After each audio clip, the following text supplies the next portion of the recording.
Le Super Bowl Ok, vas-y, c'est parti la team. est l'un des événements sportifs les plus suivis au monde. C'est le plus regardé à la télévision américaine et depuis des années, on en entend parler au-delà de la sphère sportive. Alors oui, je trouvais ça intéressant d'apprendre et de comprendre ce qui s'est passé pour que je me retrouve ici, en 2023, à assister à la finale du championnat de football américain.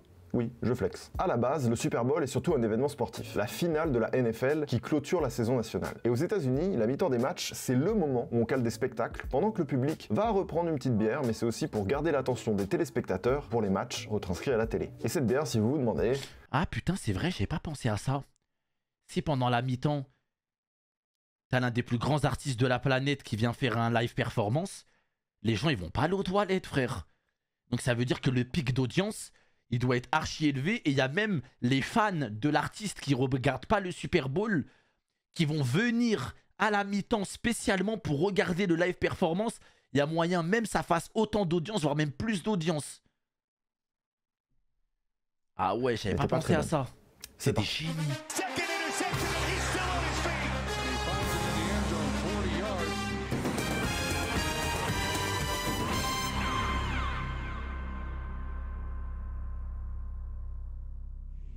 Je sais pas par contre, il y a combien de téléspectateurs qui regardent?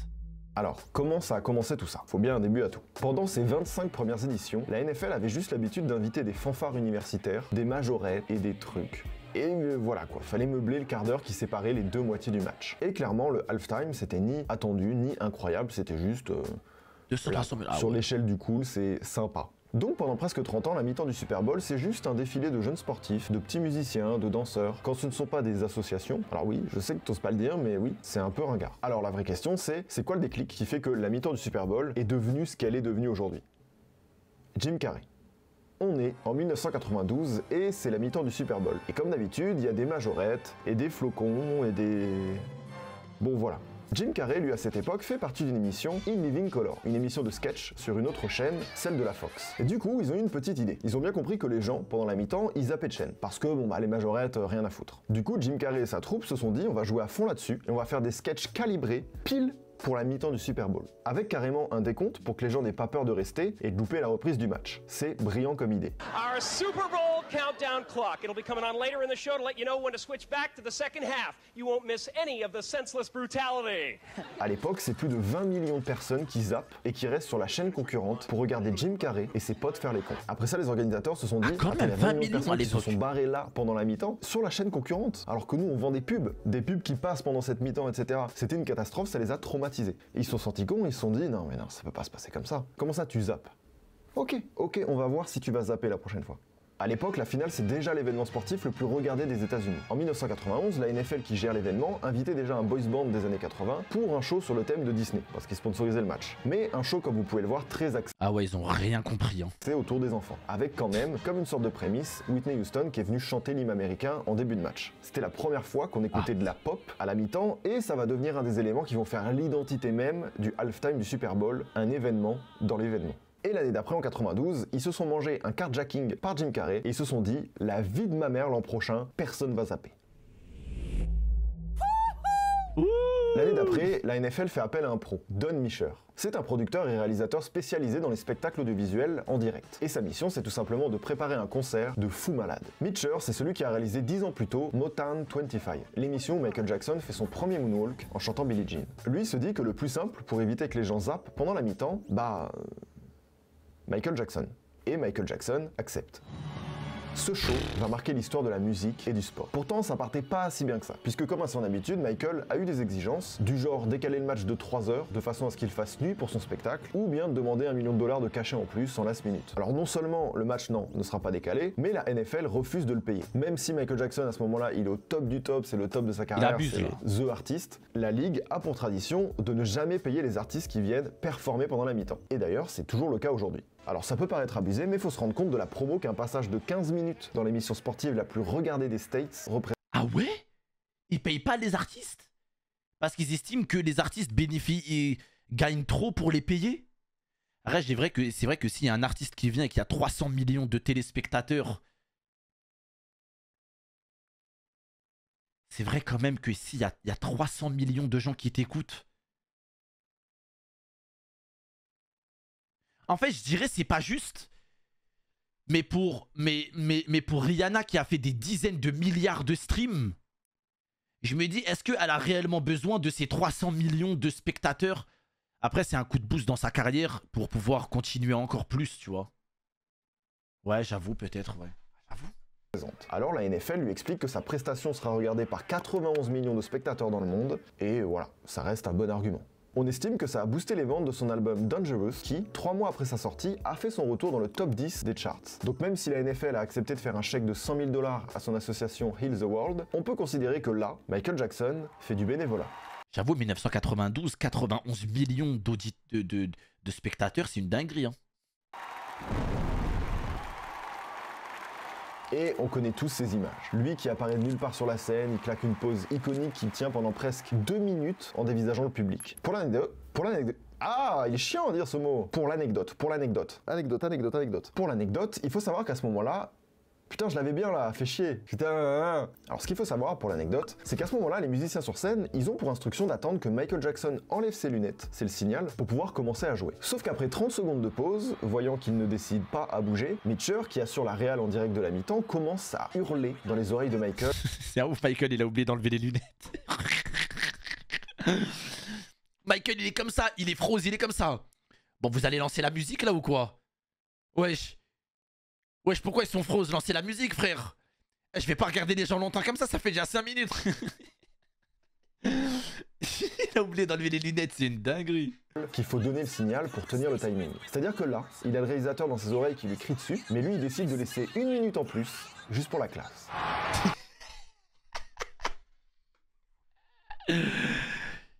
C'est un ouf. Il y a 100 millions de personnes qui regardent et lui il est là en mode « Oh mais enlève tes lunettes, enlève MJ, enlève tes lunettes !» Je vais laisser 1 minute de plus. C'est pour le flow.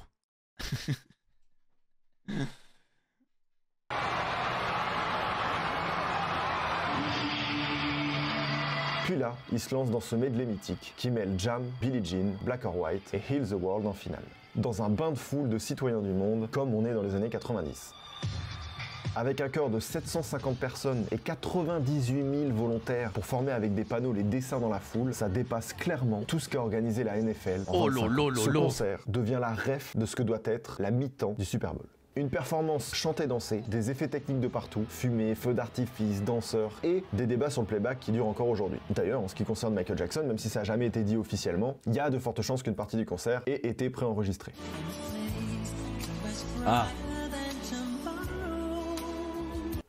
Oui.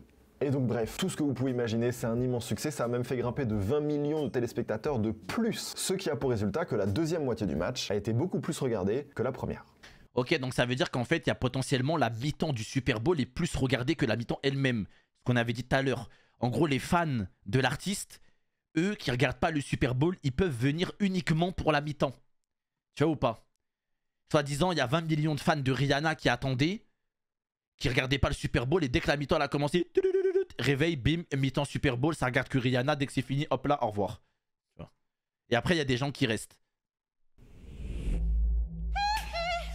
Comment faire mieux que cette mi-temps de 93? La NFL sait qu'elle a mis la barre très haute et qu'aucun artiste ne peut succéder à Michael Jackson. À la mi-temps de l'édition suivante, en 94, ce sont des stars de country locales qui assurent le show, avec quand même un bon budget chorégraphie et figurant. En 95, ça va être un mélange hyper chelou de concerts de soul, d'un spectacle live d'Indiana Jones, commandé par Disney. Voilà, frère. Je ramène Michael Jackson, et après tu nous ramènes des gens comme ça, frère. C'est normal, après, il y a des gens, ils sont pas contents. C'est de moi. Heureusement, il n'y avait pas Twitter à cette époque, moi je vous le dis. Hein. Heureusement, poteau. C'est Disney qui a dû vouloir essayer un truc, alors qu'on est 6 ans après la sortie du film. Bon, oui, c'est pas dingue, mais en même temps, eux, ils sont un peu en panique. Ils savent pas qui mettre après Michael Jackson parce que voilà, ils ont grillé leur carte Joker direct. C'est pas malin, tu vois. Il faut attendre l'année d'après et les 30 ans du Super Bowl pour avoir une nouvelle prestation remarquable.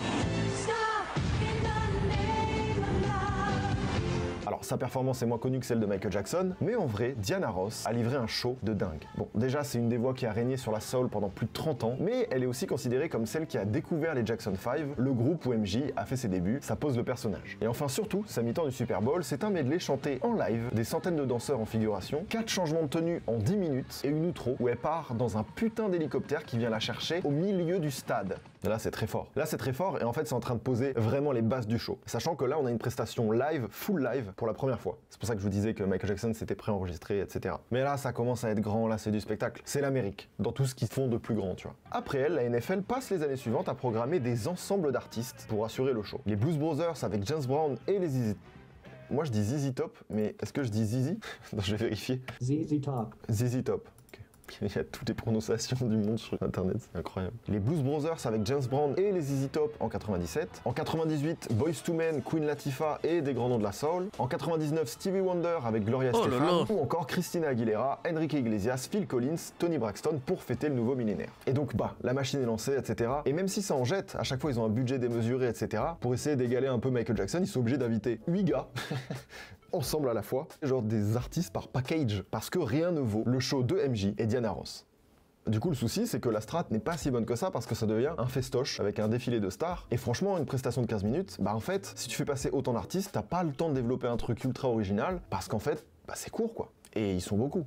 Il y a trop de monde, c'est le bordel, c'est bien, mais il y a mieux à faire. En fait, cette stratégie, ça banalise presque le côté titanesque de l'événement entre programmation absurde et technique hyper impressionnante. Mais la vraie raison, c'est surtout que la NFL veut caser un maximum d'artistes chaque année pour que tous les téléspectateurs aient une chance d'y trouver leur compte et ne zappent pas. Leur but, c'est que voilà, ils vendent à des budgets de fou le prix des pubs, ils veulent pas que ça zappe. En 2001, la nouvelle stratégie pour la NFL, c'est de se dire, et si on mettait les bouchées doubles? Et si ça suffisait pas?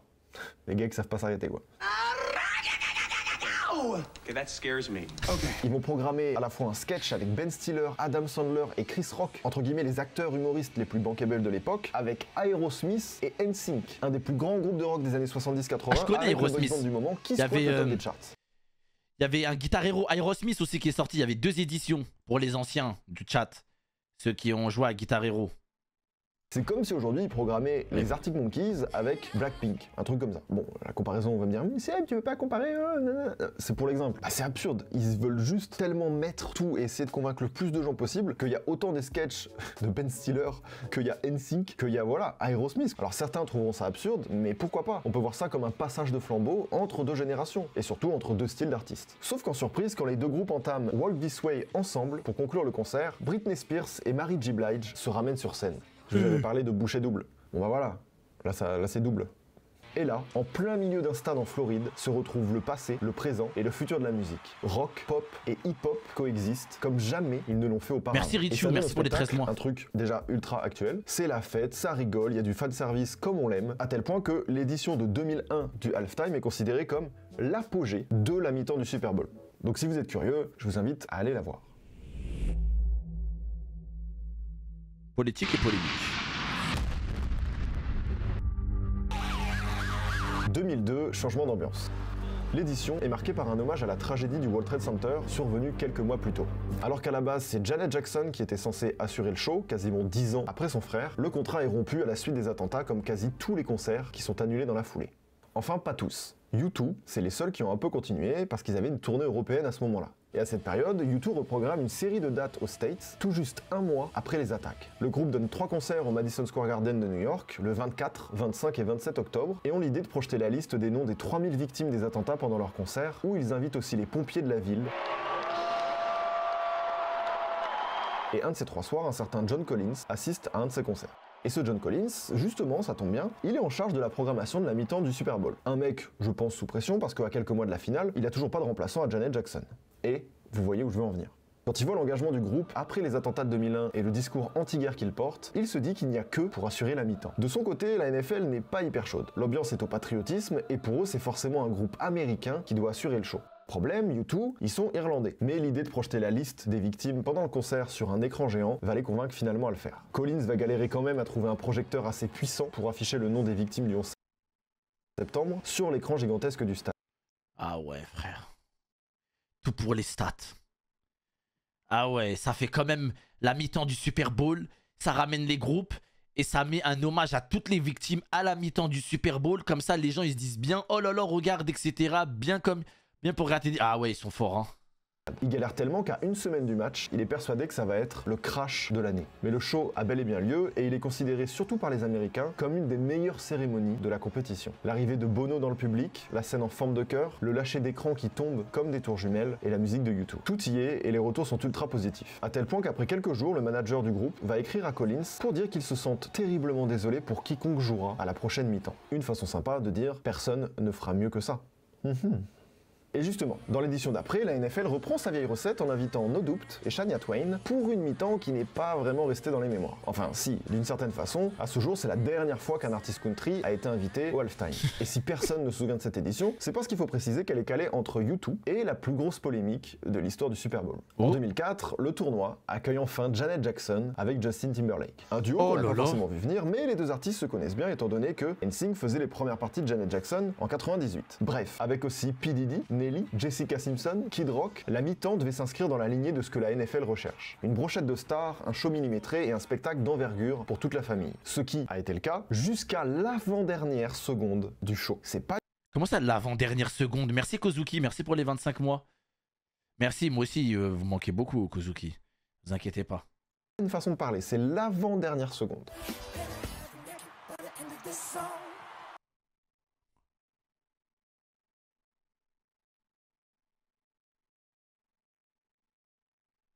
Il a montré un ins.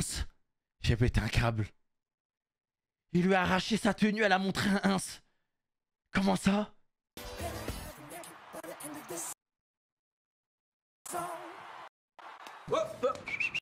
Mais...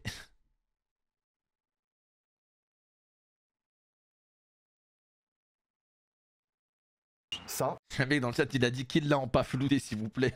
Pitié.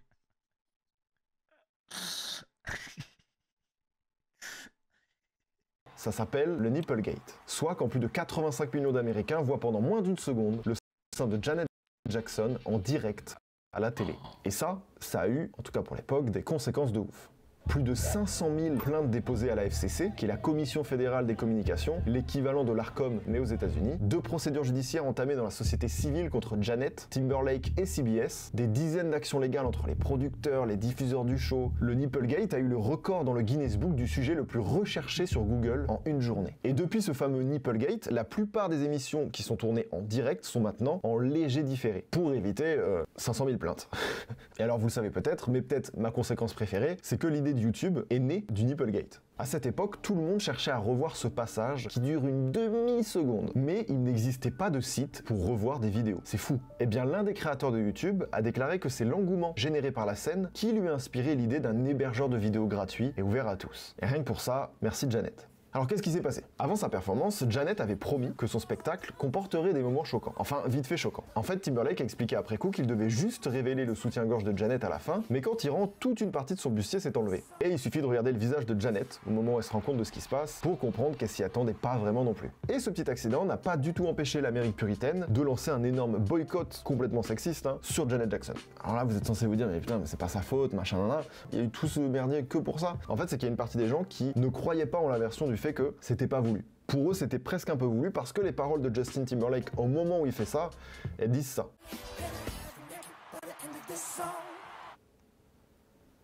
Autant vous dire que c'est une coïncidence un poil chiante, quoi. C'est relou.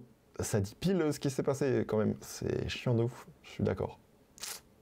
Résultat, l'intervention de Janet Jackson aux Grammys, prévue la semaine d'après, est annulée. Beaucoup de radios refusent de diffuser sa musique, ce qui est en bonne partie responsable du plantage de son album Damita Joe, qui sort quelques mois plus tard. Et comme si ça suffisait pas, CBS, la chaîne qui a diffusé le match, oblige carrément Janet à tourner une vidéo d'excuses, visant surtout à blanchir les producteurs du show. My decision to change the Super Bowl performance was actually made after the final rehearsal. I am really sorry. If I offended anyone, that was truly not my intention. Et le pire dans tout ça, c'est que de son côté, Timberlake, tout va bien, ça coule douce. Oh oui, mais moi j'ai pas fait exprès, moi tu vois. Lui, il faudra en parler un jour, mais toute sa vie, il provoque des choses et il passe entre les mailles du filet. Il échappe à tout. Il crée que des dingueries et il y échappe tout le temps. Sa carrière va pas du tout être affectée par l'affaire, c'est même l'inverse en fait. Alors que l'épisode du Nipplegate, Janet va mettre des années à se reconstruire une image. Tout ça alors que c'est lui qui finalement fait la scène, quoi.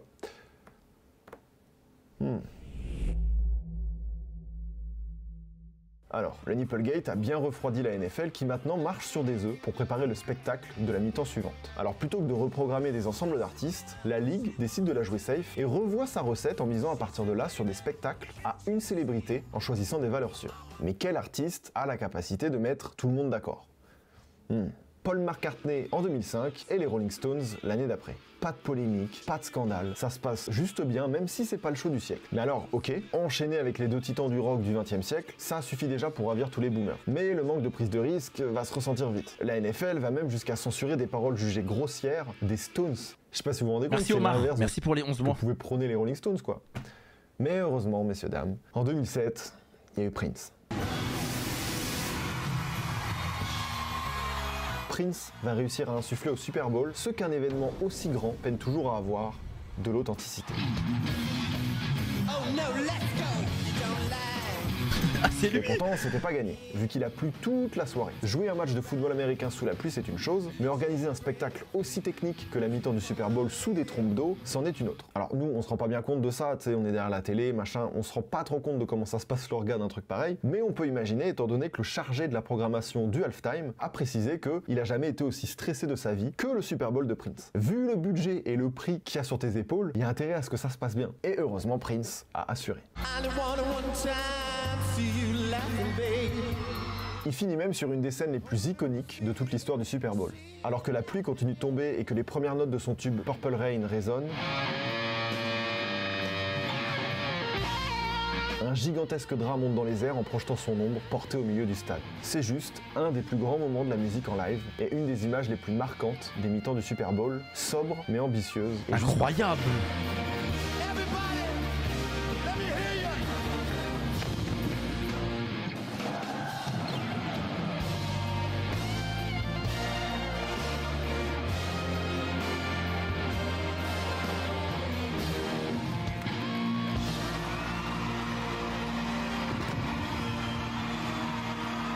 Après ça, les performances de Tom Petty, Bruce Springsteen, des Who s'inscrivent dans la lignée de McCartney et des Stones, sages mais sans surprise. Si bien qu'en 2011, la NFL s'aperçoit que la recette saoule un peu tout le monde et qu'il est temps de se renouveler. Alors les organisateurs se fixent un objectif, parler aux jeunes. Les jeunes. Non mais il nous faut du jeune là, le rock c'est bon, les gars sont ridés quoi, on veut les Black Eyed Peas. Le concert des Black Eyed Peas va marquer l'histoire par sa médiocrité. Dès le début, les problèmes s'enchaînent. Il y a des gros problèmes de micro, l'autotune de will.i.am déconne complètement. Tu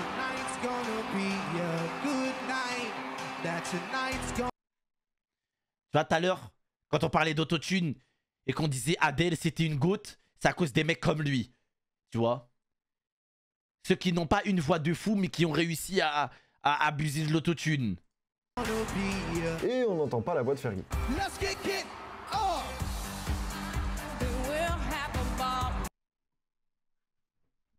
C'est pour ça que Adele, j'ai un respect infini pour cette dame. Tu vois ce que je veux dire? Elle aurait d'être ça à ce moment-là. Problème de micro ou pas, t'aurais pas vu la diff. Il n'y a aucune chorégraphie, slash des Guns N' Roses qui sortent nulle part, et des tenues qui ressemblent à un mauvais remake de Tron. C'est un plantage total. Ça arrive. Ça tombait sur eux, ça tombait sur eux. Et d'ailleurs, c'est pas pour faire l'avocat du diable, mais une grande partie des problèmes sont des soucis vraiment techniques, dont quelque part les ingé-sons sont quand même pas mal à blâmer par rapport aux Black Eyed Peas qui ont fait que ce qu'ils pouvaient avec ce qu'ils avaient quoi.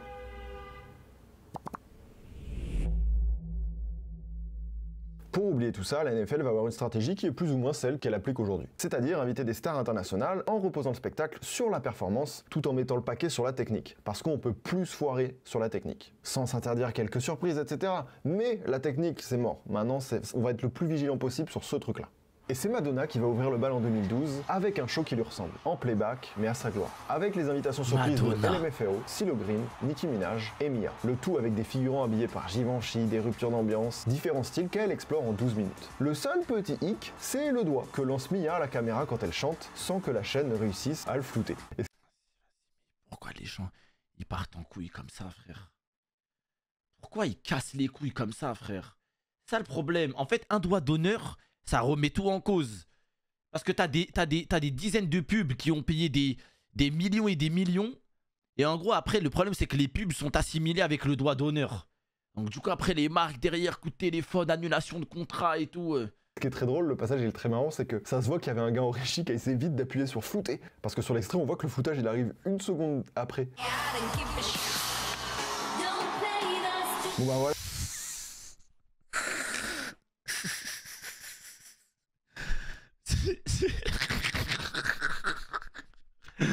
C'est quel genre de réflexe?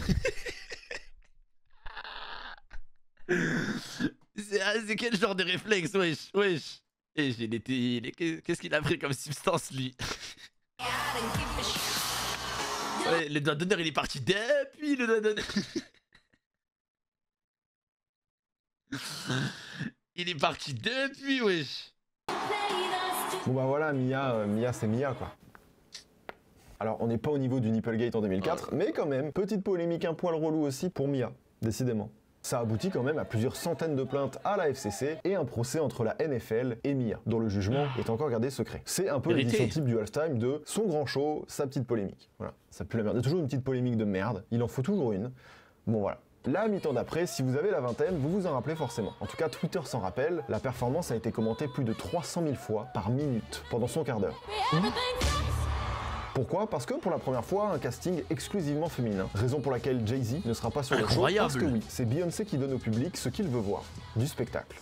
La choré est millimétrée, le medley revisite tous ses plus grands morceaux et en prime, les Destiny Childs s'invitent sur scène.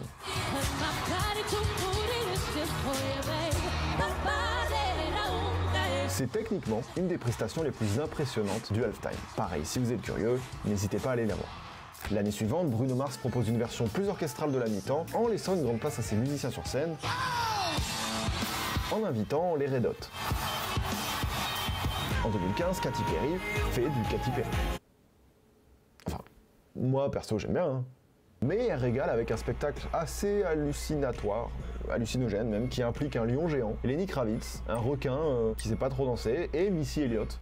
Voilà, c'est à l'image de la musique de Katy Perry. Voilà, c'est fun pour toute la famille. En 2016, c'est les 50 ans du Super Bowl et pour l'occasion, Coldplay se lâche sur les reprises en partageant l'affiche avec Bruno Mars, Mark Ronson et Beyoncé. Alors en recyclant les deux dernières têtes d'affiche de la mi-temps, le spectacle prend un peu une forme de version All-Star qui ravit tout le monde quand même, à l'exception de la partie de Beyoncé, qui malgré sa référence vestimentaire au halftime de Michael Jackson, ça on apprécie, irrite la droite américaine qui juge sa chanson Formation anti-police. Bon voilà. Toujours sa petite polémique, grand spectacle, petite polémique. Voilà, c'est la règle, faut s'y faire. 2017, c'est Lady Gaga qui va tout miser sur la performance pour un spectacle qui, mâchons pas nos mots, égale facile ceux de Michael Jackson, Diana Ross et Beyoncé sur le plan technique. Un show de drone, le saut depuis le toit du stade, choré hyper dynamique, performance vocale, que du live. C'est un carton et ça fait encore de l'ombre à tous ceux qui sont passés et qui n'ont pas fait un show à la même hauteur. Et donc là, vous êtes en train de vous dire, bah, tout se passe bien. Eh ben, Lady Gaga, c'est un peu comme si elle avait clos un marathon de 6 éditions qui se sont bien passées.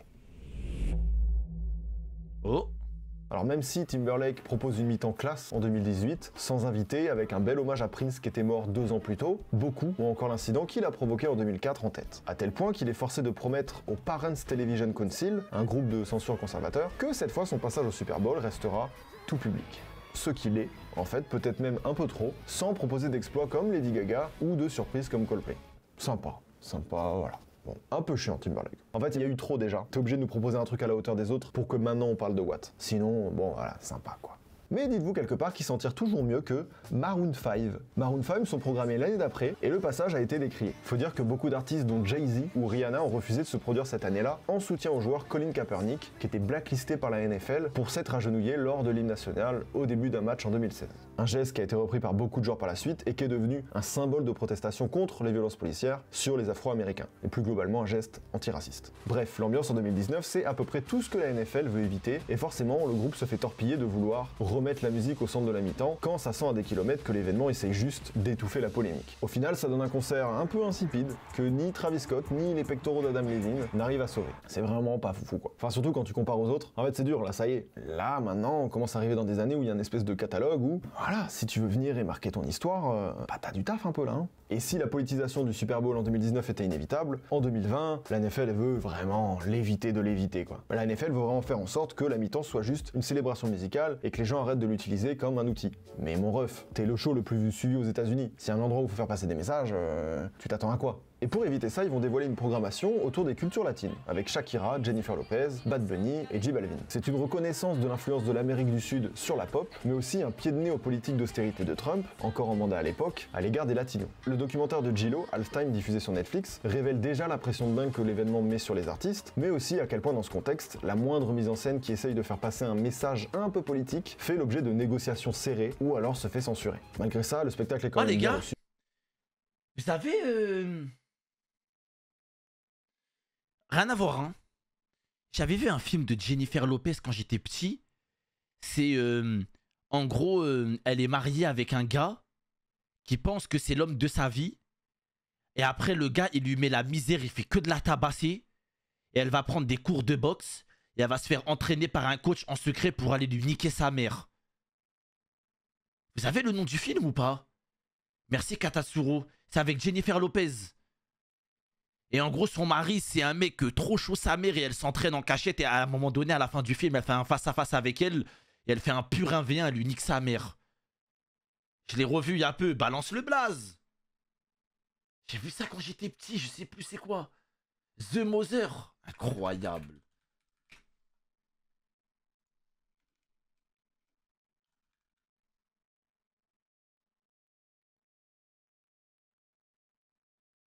Mais non, mais il est sorti en 2023.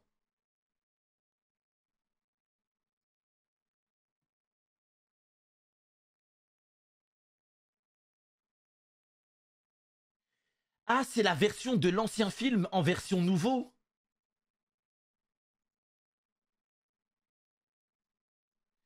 Ah, c'est quasiment, ouais.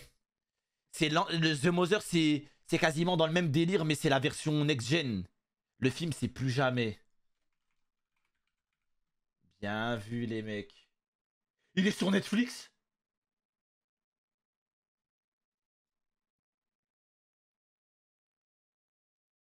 Un jour, je vais me le rotema.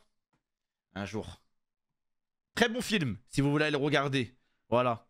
Ça va peut-être en sensibiliser plus d'un envers les femmes qui sont frappées par leur mari. Et considéré Jure, en live? Non, non, non, pas en live. Avec ma femme. OMG, Leak est tout seul, frère. Et là, il me dit en live, frère. Il me dit en live, tu crois que je ta meuf ou quoi? On va regarder ça en stream. Il est fou, lui, ou quoi?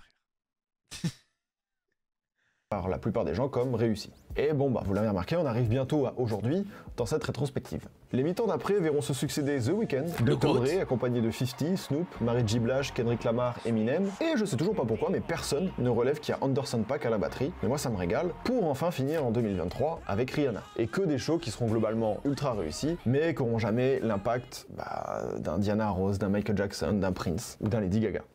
Après, si on regarde les audiences, le spectacle de Rihanna a battu le record établi par Katy Perry en 2015 en réunissant 118 millions de spectateurs. C'est titanesque. À titre de comparaison, le seul programme qui a été diffusé à la télé dans toute l'histoire de la télé américaine, c'est l'alunissage d'Apollo 11 en 69 quand l'homme marche enfin sur la Lune, qui a réuni autour de 130 millions de personnes. Et il y a de quoi penser que le Super Bowl finira par battre ce record. Je sais pas si vous vous rendez compte de l'impact, c'est beaucoup regardé.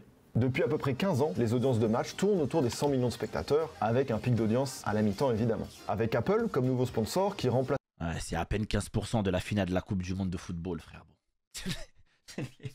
C'est le mec qui va absolument rappeler que le football est le sport le plus populaire de la planète. Oui, bon, c'est pas 10%, frère. Pepsi et l'augmentation conséquente de son budget... Quand tu te rends compte, quand tu réfléchis et que tu te dis que la finale de la Coupe du Monde, c'est plus d'1 milliard de téléspectateurs partout dans la planète, c'est là que tu te dis... c'est là que tu te dis... En fait, le football, c'est pas juste le sport le plus connu, c'est... Il est à des années-lumière en termes d'audience de tous les autres sports. Que ce soit le basket, le football américain, tout ce que tu veux, frère. Ouais, c'est un sport mondial. C'est pas en mode de... Oh, en France, on n'en parle pas beaucoup. Le football, c'est dans tous les pays de la planète. Tu vois. Dans tous les pays de la planète, c'est un classique. Tu vois, le football américain, genre chez nous, c'est pas très populaire. Il y a des pays, c'est pas très populaire. Il y a des pays, c'est plus populaire. Tu vois, comme le baseball et tout. Ah, le football, en vrai, quand on se rend compte... Le spectacle du halftime pourrait bien... C'est vrai qu'après le football, est-ce que, en vrai de vrai, ce serait pas le sport le plus accessible de la planète? Le basket, il faut un panier, il faut être dans un stade. Là, carrément, t'as une balle en mousse. Tu peux jouer chez toi, limite. Tu descends en bas. Tu fais tes cages toi-même avec ta veste. T'as même pas besoin de stade. Tu es, toi, rembassement à Toudoun. Bim, doudoun, doudoun. Doudoun là-bas, doudoun à droite. Un ballon, on y va. C'est toi qui crée le stade. Après, tu t'embrouilles avec les voisins, mais c'est comme ça. La course à pied. Qu'est-ce qu'il va faire la course à pied en mode... Allez, vas-y, toi aussi. C'est accessible, certes, mais c'est pas comme le foot. Finir par faire du Super Bowl l'événement le plus regardé de l'histoire de la télé aux États-Unis. Et c'est pour ça qu'une pub au Super Bowl, ça coûte 7 millions de dollars les 30 secondes. Et juste pour être un sponsor de l'événement, ce sera 50 millions, monsieur. Voilà. Je sais pas, je vous donne les chiffres comme si ça pouvait vous intéresser de, je sais pas, vous mettre dessus une petite pub. Si vous lancez un petit projet, une petite entreprise, au moins vous savez où vous calez quoi. À tout ça, soyons francs, faut ajouter les recettes des billets qui sont quand même à 9000 $ le billet. Mais aussi, on pourrait parler notamment du financement des artistes comme The Weeknd par exemple, qui a lâché 7 millions de sa propre poche pour l'organisation de son Super Bowl. Au final, le budget de la NFL permet quasiment tout. C'est juste un des plus gros événements de la musique live au monde. Et l'an prochain, en 2024, ce sera Usher. Et en fait, le Super Bowl... Ah ouais, je savais pas. Est en train de devenir une espèce de rite de passage. Usher en mode comeback. Pour des grands noms. Ouais, c'est un rite de passage qui te valide. Et tous les grands noms un peu de la musique qui ont marqué leur époque, ou Usher, c'est quelque chose à célébrer, bah ils viennent appuyer une C'est déjà passé. Ah ouais? espèce de reconnaissance pour leur carrière. Et c'était bien? C'est déjà passé, putain, c'est vrai. C'était bien? Je savais pas. Au halftime du Super Bowl. En C'était en février? Ouais, nul. fait, même peu importe qui Mid en vrai. soit au top des charts ou qui mérite juste une reconnaissance pour l'ensemble de leur carrière, c'est comme ça que ça fonctionne aujourd'hui, quoi. En fait, l'événement a l'air... Franchement, la vérité, j'aurais dit un truc.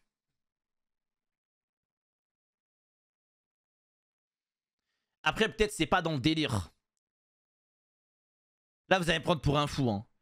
Mais s'ils avaient ramené BTS, ils en auraient fait de l'audience. Parce que BTS a la communauté de fans la plus engagée de la planète, pour ceux qui savent pas. Genre, une vidéo YouTube, elle sort en 1 minute, il y a 2 millions de likes. Genre, pour vous dire, c'est en gros, ils sont là, il y a des millions de personnes, ils sont comme ça, en train de refresh, bim, like, commentaire, OMG, oh my god, c'est que ça. Genre, la vidéo est sortie à 3 minutes, il y a déjà 460 000 commentaires. Des trucs comme ça. Tu vois ce que je veux dire? Communauté engagée de fou, et eux, s'ils avaient fait, je pense que j'ai pas peur de dire qu'ils auraient ramené des dizaines de millions peut-être. Enfin, non, j'abuse quand je dis des dizaines de millions parce que même des Rihanna ne font pas. Mais je pense qu'ils auraient fait quasiment aussi grand. Et surtout, c'est pas des... Oui, c'est vrai que c'est pas des Américains, c'est ça le problème. Ouais, c'est pas des Américains, mais s'ils pouvaient le faire, eh ben, je vous jure, ça aurait été insane. Parce que BTS est devenu une musique du monde. Ils font des milliards de streams. Ils ont fait des musiques à plus d'1 milliard de vues sur YouTube. Dès qu'ils sortaient un son en groupe, c'était des 500 millions en moins d'1 mois. Ouais, je pense que s'il n'y avait pas ça, BTS aurait fait un truc. Surtout qu'en plus, ils chantent autant en anglais qu'en coréen maintenant dans leur son. Et c'est très... Voilà quoi. Blackpink X BTS en même temps dans le même Super Bowl classique. Voilà, moi je vous le dis, c'est un classique. Blackpink et BTS en même temps dans le même Super Bowl et tout, dans le même show. Oh là là, je vous le dis les frères, c'est un des meilleurs Super Bowls. Hein. Parce qu'en fait le truc c'est que ces dernières années, la K-pop ne se résume plus qu'à la langue coréenne. Pour ceux qui ne savent pas, c'est beaucoup américanisé. Je sais pas si vous êtes au courant un peu de la K-pop ces dernières années. Maintenant, il y a des mecs qui font de la K-pop, ils chantent que en anglais.